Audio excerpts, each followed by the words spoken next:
What's up, everybody? Welcome to my first ever director's commentary for my book, Cobra 2, Return of the New World. Pretty obvious to anybody who's seen the classic 1986 movie by Sylvester Stallone. Somehow he's now done a sequel to this book, which blows my mind. So I made my own. So, as you can see, the cover is the same cover as the movie poster, except I added the second gun. This was really my original idea. I don't usually have any ideas for the cover. It's one of the hardest things for me to come up with. But for Cobra 2, I knew exactly what I wanted to do, and there was really no question there for me. This cover was done in Procreate, and hopefully this doesn't throw off the camera too much, but when I work in Procreate, especially when I paint in Procreate, I use a ton of layers. Layers towards the top will be more like highlights, as you can see with his hair here, his glasses. Everything kind of has its own layer for the most part. You know, some of the highlights on his leather gloves and on the gun itself. But the most important thing for me is to let that background color show through, which I really think adds a lot. It's like an underpainting in real life, except digitally, and with the backlight in Procreate, it really pops through. So that is the cover. So from here, we will go to my scripts, which look like this. They're essentially movie scripts. I don't write in a comic book format. I can't do panel 1 this happens, panel 2 this happens, because when I've tried to do that, when I draw it, it never stays that way, so it's a waste of my time.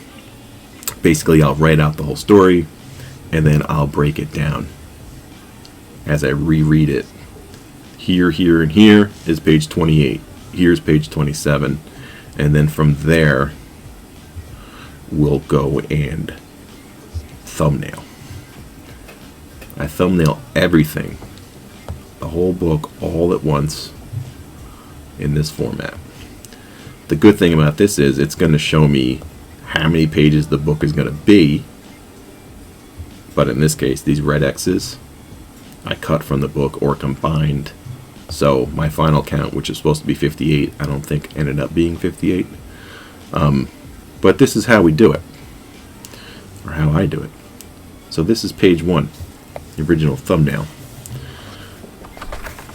And this is what happened in the final product.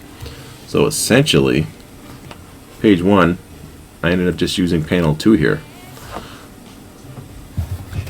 And the main character, actually this jacket, Straight Satan's, it's a callback to Leave Something Witchy, my Manson book. These were the bikers that hung out at Spawn Ranch, so I made him one of the bikers from Spawn Ranch. And off we go, right? The pizzeria, the classic, you gotta have it right off the bat, eating pizza with scissors.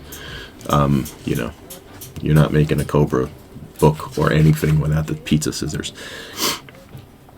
And right off the bat, our bad guy from the New World comes, Fury.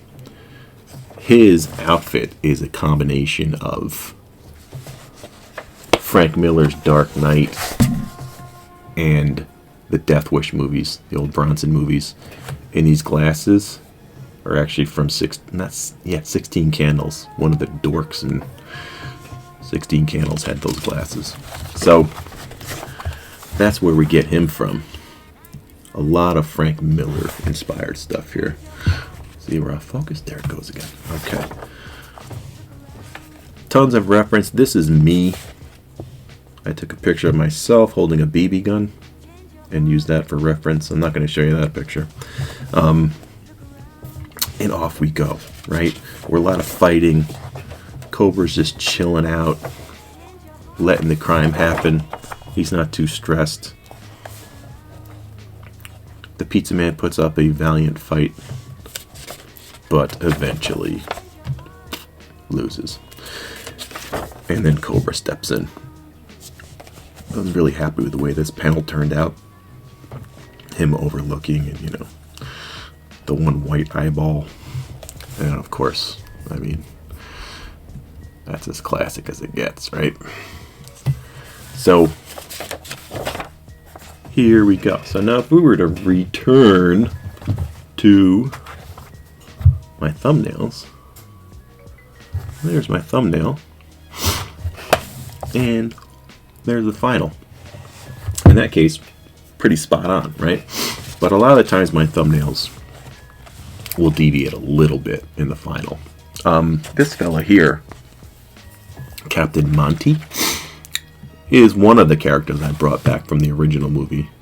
What I found interesting about using this actor, whose name escapes me right now, it's a shame, Andrew something, I think. He was the villain in the first Dirty Harry movie. And when Stallone wrote Cobra, he was heavily influenced by Dirty Harry and all of those 80s, crime-stopping movies, Crimes and Disease, all that kind of stuff. So it's very 80s.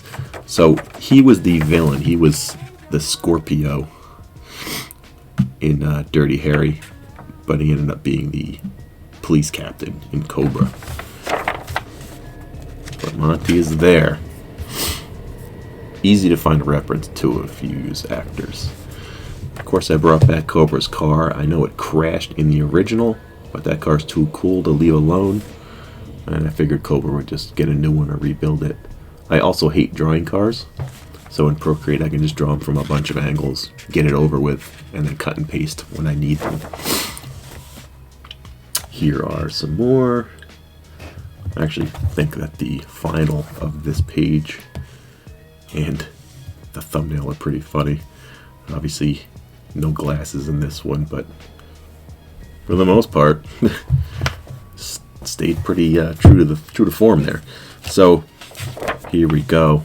We meet our new villain. I'm not going to say who this new villain is right away, but he was very influenced by the Frank Miller Dark Knight 2 and those Death Wish movies. So here we are. Now we've cut scenes, and now we're in a school bus.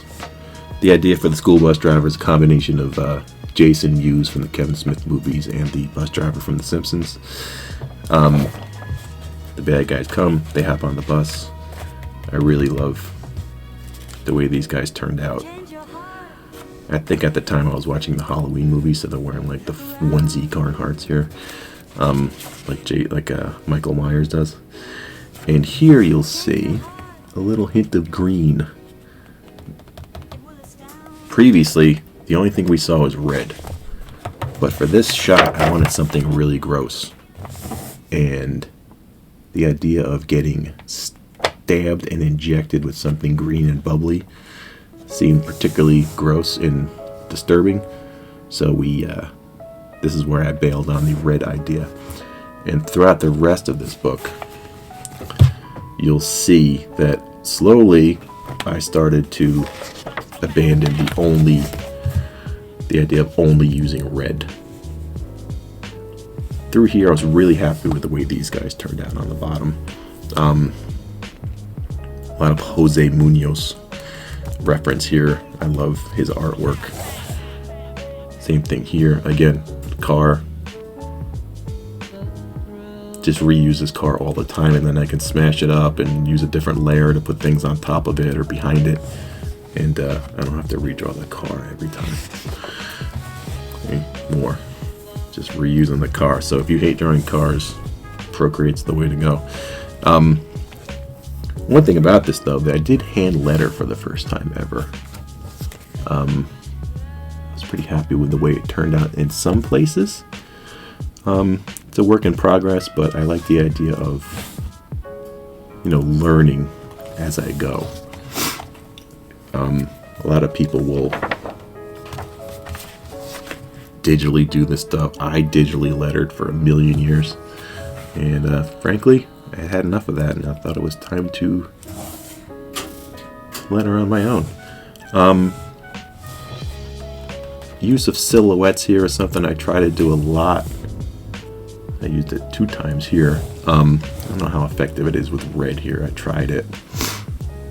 Maybe. I know in the old days the idea of using a silhouette was a time saver for deadlines, but for me I think it's a pretty neat graphic device. Looking back, I wish I made this him yelling a different color, but I think I was still in the red mindset, so I didn't want to deviate too much. Same thing with this page. This ends up being a very important panel to the whole book, so it should be much bigger than this little bottom panel, but lesson learned. And then this page. So this is the big difference between film and comics, right? You can do anything in a comic that you can do in a movie, vice versa now, but comics can't do sound. And in this case, I wish we could, because this is the snake charming music, which I would have loved to have seen in a movie, with him walking through this warehouse with that snake charmer music going for Cobra. This was a page I was very happy with. I like the way he looks there. Same thing with Stallone and his matchstick. This page as well. But here is also where I kind of just said, you know what, this is a big fight. Let's just make it ridiculous. So this page, all of a sudden, Cobra's enormous. Looks like a superhero. Looks like the Hulk. And away we go, and we fight. So any keen-eyed comic book fan's gonna recognize that page. Comes from this comic. An oldie but goodie by Jack Kirby. Circa 1960 something. 66. This might be the greatest fight sequence in the history of comics. Here it is, right? Here's this page. And here's my feeble attempt to sample the King. This was actually really fun, and I learned a lot from Kirby and became even more impressed with him, because I don't know how this guy did this kind of work, considering the amount of pages that he did. It's unbelievable. So here's also, from looking at this comic, and these yellows and the sound effects, and of course in the panels in Iron Man's costume, I started to introduce a little bit of yellow.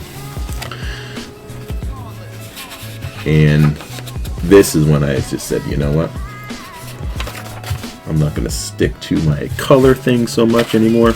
I'm just going to do whatever I need to do to have fun. And here we go, more sampling of the King. Right. I was really happy with the way this yellow looked, actually. Here, not so much. Wish I could have redone this panel now that I look at it in print.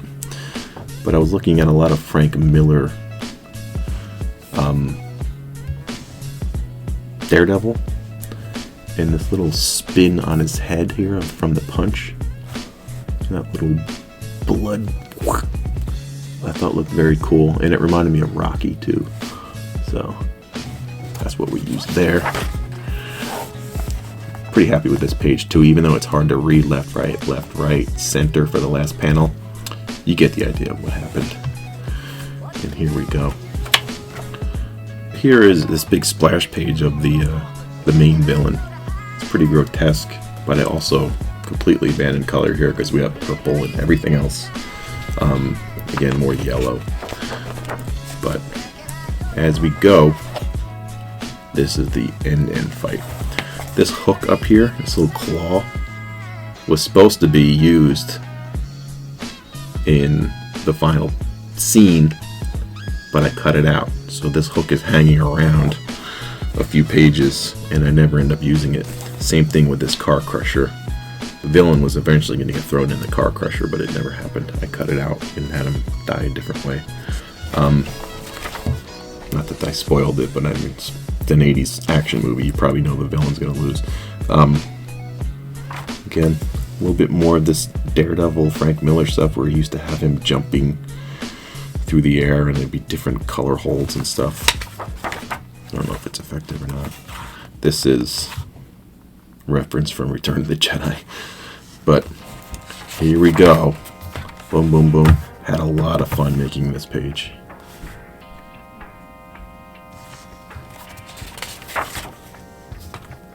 And off we go. I don't want to spoil too much, but here's an afterword. Here's more of the books I have available. Hopefully you'll visit lazycomics.com and pick up Cobra 2. It's a really fun book. I had a blast doing it, and I hope you have a blast reading it. Bye.